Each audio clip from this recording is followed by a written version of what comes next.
Welcome back to Daytime. If you'd like to purchase an investment property, our next guest is here with options to free up the funds to make it happen. She is Samantha Brookes from Mortgages of Canada. Samantha, it's always so great to have you on as our guest. It's always so great to be here. And you have good information. We're going to be talking about one of the things is to free up your funds to purchase an investment property. And you say there are three options to make it happen. What are those options? So one of the options is to do a refinance or equity takeout, and that's just refinancing your current first mortgage. The second one would be your a line of credit. So you can secure a line of credit onto your property, and the bank will give you up to like $100,000. Just depends on the lender. $100,000, $200,000, just depends. You can use those funds to use as an investment. Also, we have private funds, which I personally like, only because it's a short-term solution. And it's much easier to qualify on a mortgage for a private lender, from a private lender. Speaking of qualifying, yes, there have been some new rules about refinancing that have come down the pipe. Why don't you tell us about that? So on October 17th, the rules had changed, and what they are is that every single mortgage qualifier or anyone who's looking to purchase a property would have to qualify on the new Bank of Canada's rate, which is 4.64%. That rate makes it more difficult for anyone who's trying to purchase or even refinance. Now, the refinancing part of it is deferred until November 30th. So if you're looking to refinance, best to do it then. What it has done is that it's actually brought down the amount that you could actually borrow. So previously, when you were getting qualified on a 5-year fixed term, the interest rate was like a 2.39 or 2.49. So that number there is much lower than it is now to qualify. So it's taking away about 18 to 24% of your borrowing capacity.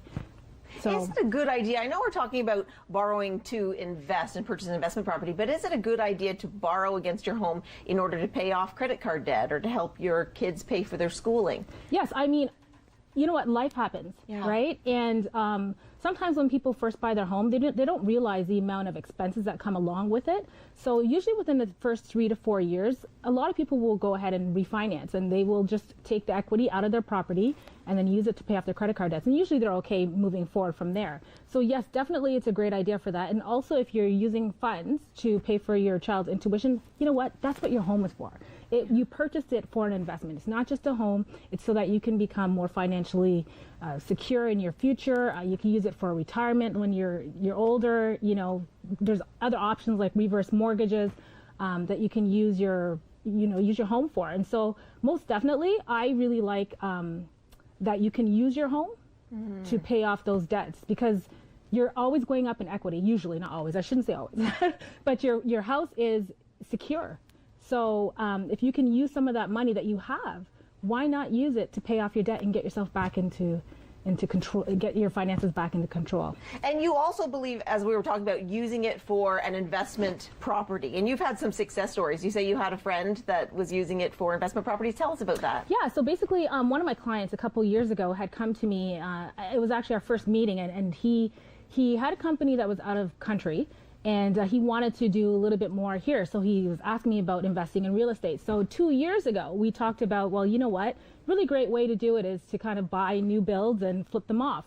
So that's what he started to do. So first, he bought a piece of land, and then he built a home.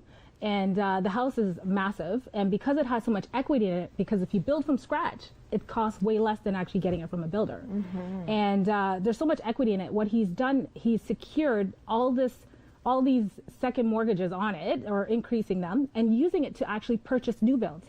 And now they're starting to, they're coming up for maturity. So the first one he's selling off is in January. Well, that comes up for maturity in January, and he's actually going to make a huge profit. Like when he first purchased that property, it was $360,000. And right now they're selling for $640,000. Yeah, the market is... Yes, and it's been 2 years. So, I mean, you can imagine. And again, he did this with private funds, right? So the market's pretty high right now, as you were saying, because he's selling it at $640. Is this the right time to purchase an investment property? What do you recommend to your clients? Well, again, because of the rule changes, I would definitely be cautious with what you're going to be doing. So just make sure you have a plan. Yeah. It's really important to sit down with a professional, make sure you run the numbers, make sure you're comfortable with everything and you're able to manage it, because again, a private mortgage is interest only. And so you're not paying it down at all. I mean, you can if you choose to, but there's not much room that you're going to be paying it down. I like that you said to see a professional, and you know what you're talking about. In fact, so much so that when we come back from the break, you're going to help us manage our debt. So more with Samantha Brookes when we return. We'll be right back.